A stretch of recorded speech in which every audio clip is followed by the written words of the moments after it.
What's up, guys? Welcome to part 7 of my Edgar Allan Poe's Murder Mystery Dinner Shipwrecked web series. It has been great so far. In the last little segment there, the seance person, the psychic, got brought there, conjured up some spirits. It was very cool to see some people again. They all said some really cryptic stuff. And then she was strangled as she tried calling somebody, probably the cops, but she tried calling somebody about the murders. Like, there have been murders here and I found the killer. So she knew who it was. So the killer was definitely covering his tracks by killing her.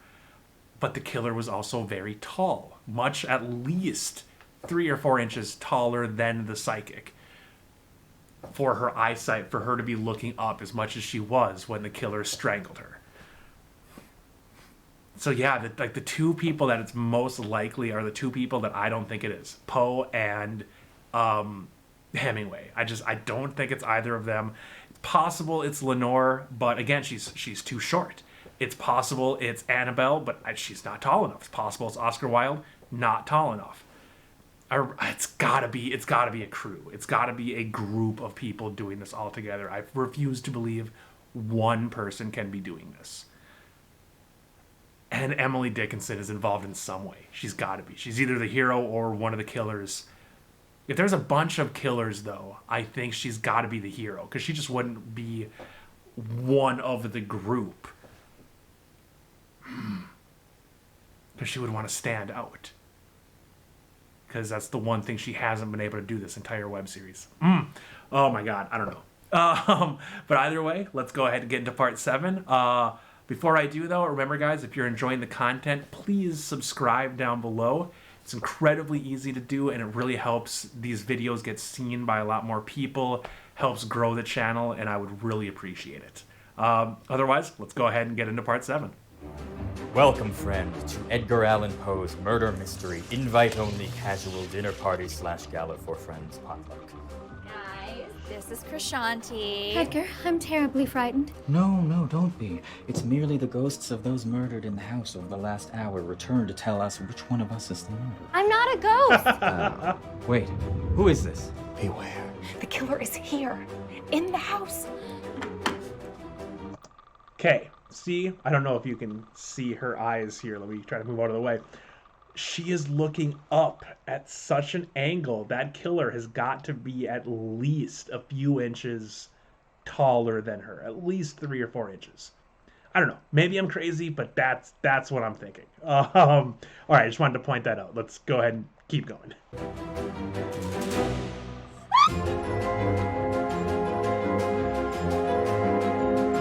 I feel like they're speeding up the tempo of the music.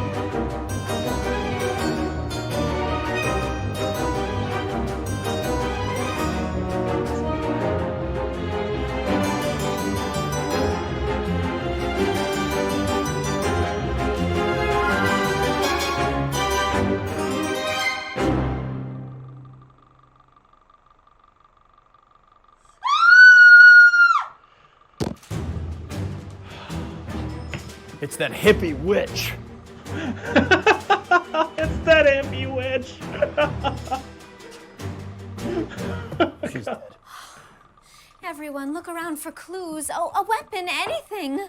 I'm taking a page out of your book, Ernie. Careful, you won't have many pages left. Hey. All right, we'll work on that. Where's Emily? Who? Emily Dickinson. Is that a cat? Do you have a cat? She was just in the room with us. Oh, is this it? Is this it? Oh my god. Emily! That's a different Emily. I'll fetch her things. I'll come with you. We'll follow forthwith. We are becoming adept at this murder game, are we not? Yes, indeed, Miss Bronte. Yes, indeed. It's that hippie witch. Edgar, you don't even have a phone number. Yes, I do. It's 555. That's not enough numbers Is for a phone how many number. numbers are in your phone number? No, I think number you don't with have all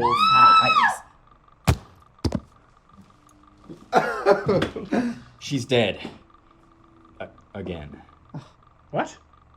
Did you see anything? Crushed by the feather of loneliness.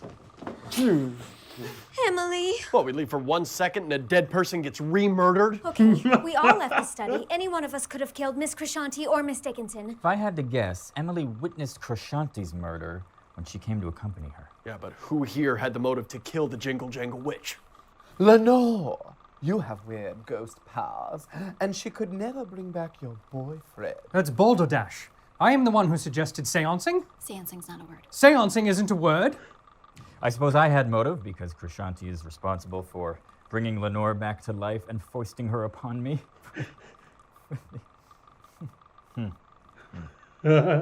Yes, no joking around. Whatevs, Grim Reaper. You die of loneliness without me anyway. Yes.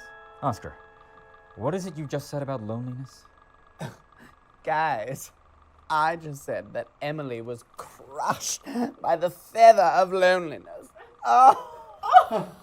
That actually was quite amusing. You do hit them on the head occasionally, chap. I do. Emily was crushed as if by loneliness. I have an idea. To the washroom. The frame. Let's all turn it around. I'll get it. Oscar? Edgar. This isn't mine. Sure. Listen, we are being dispatched in ways that are relevant to our artistic output. Think about it. Miss Alcott with the scarlet fever, Miss Shelley with the electricity, Dostoevsky with the axe, Miss Christie with the Indian blade. Oh yeah, and George Eliot was killed by a portrait of Oscar Wilde, just like that famous poem she wrote. I think the killer intended to kill Oscar, but somehow things got mixed up. Oscar did suggest George go into the bathroom first. She was covered in birdie bits. I was being a gentleman. Also, that picture is wrong. Look, my nose, my face, my back, it's all off. No, we mustn't jump to conclusions. It is possible that Oscar is the murderer, but it's also possible that he was the intended victim. And the killer messed up. Either way, Oscar must be protected and isolated.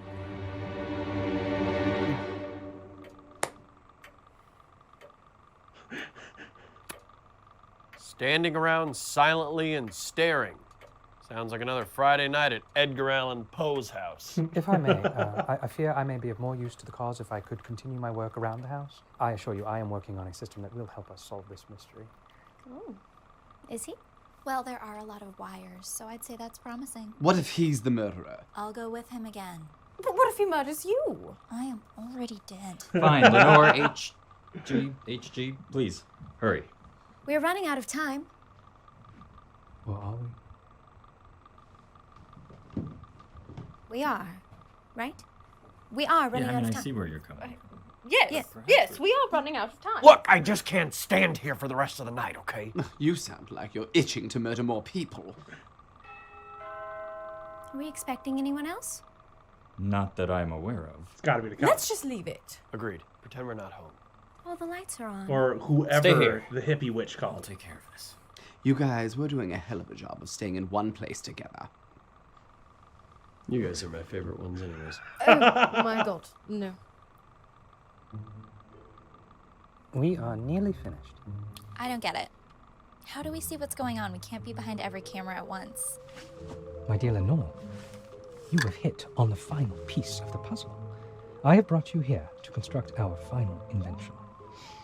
I shall call it an electronic video display signal interpretation terminal. For short, of course. Of course. Oh, good evening. Are you Mr. Allan Poe? Is that Jerry? Yes. Oh my god, Jerry, you're so far away from Pawnee. That's fantastic. Has he done more things with Shipwrecked? Because if so, I need to watch that. He is a very funny man. Well, that's real interesting. All right, let's go ahead and get big. All right, so Emily Dickinson is apparently actually dead, and I am sad. But the fact that they messed up and said that she was dead and she wasn't yet makes me believe, or makes me wonder, how many other people did they do that mistake with? It's like the only person that we have been explicitly told through dialogue knows how to take a pulse and how to perform CPR is Charlotte. It could be every other time that like Hemingway is taking a pulse or Oscar Wilde is taking a pulse. There's like, yep, nope, they're dead.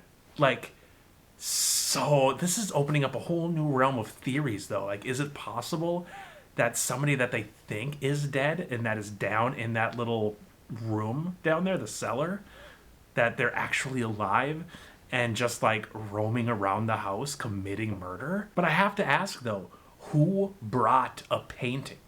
Like, I want to go back to the intro and rewatch the first episode and see which person brought some kind of a vessel, be it a bag or something, that could hold an entire painting of Oscar Wilde. Because Poe said it himself, unless we think he's lying, which he has been proven to lie. Unless we think he's lying, he said that that is not his painting, the one that killed Lauren Lopez's character. So, yeah, I mean, that's probably the really big key right there, is who's got a big painting-size thing, a big painting-sized vessel. And also, like, Poe was on a bit of a roll there, like, oh, everybody was killed with something that had to do with their works, with, you know, the author of Frankenstein being electrocuted and all of that. And that worked. That made an awful lot of sense. Until Oscar Wilde. Still. Like, they were like, oh, why kill, you know, Lauren Lopez with a picture of Oscar Wilde? Doesn't make any sense. But what sense more does it make to kill Oscar Wilde with a picture of Oscar Wilde? I mean, unless there's some sort of story or something that about his death or something like that, where maybe he was just like a really vain person in life. If that's a thing, let me know down in the comments, because I have never heard that before. Sorry, comments are down there. But yeah, I still don't understand why use a picture of the author to kill, or of the writer to kill the writer. That's hitting the nail a little bit too on its head, you know? All of the other ones took a little bit of thinking. But yeah, like I don't get that. I don't understand that at all. And yeah, now that Emily Dickinson is dead, I'm right back to it is a plot with several people. What I'm thinking is, Charlotte and Oscar Wilde, because they had the wine spilling thing right when Lauren Lopez's character died and Agatha Christie died. And honestly, that's, now that Emily Dickinson is dead, that's the only thing in my mind that it can be, is a group of people. And yeah, now apparently Jerry Gergich is there from Parks and Rec. I know he has an actual name, but I don't know it. But I love that character. I love that show. So that's super cool to see. I do kind of wonder how long the cops are going to be there for. Is it just going to be like a one episode thing and then they're gone? Are they going to be here for the whole rest of it? Is it going to be like the Telltale Heart, where as he's talking to the cops, or as Edgar Allan Poe is talking to the cops, he's just hearing like the heartbeat come from the cellar down in the basement? Like, I don't know. But the cops showing up after the murder is very reminiscent of that one, of that Poe work. But I am super duper excited to see what happens in the next part. They're doing such a good job. I love Shipwrecked. They kill it. I will need to react to more of their stuff. But yeah, that was part 7. I hope you guys liked it as much as me. Again, leave your fan theories down in the comments. Otherwise, I will see you all very soon for part 8. Damn, part 8.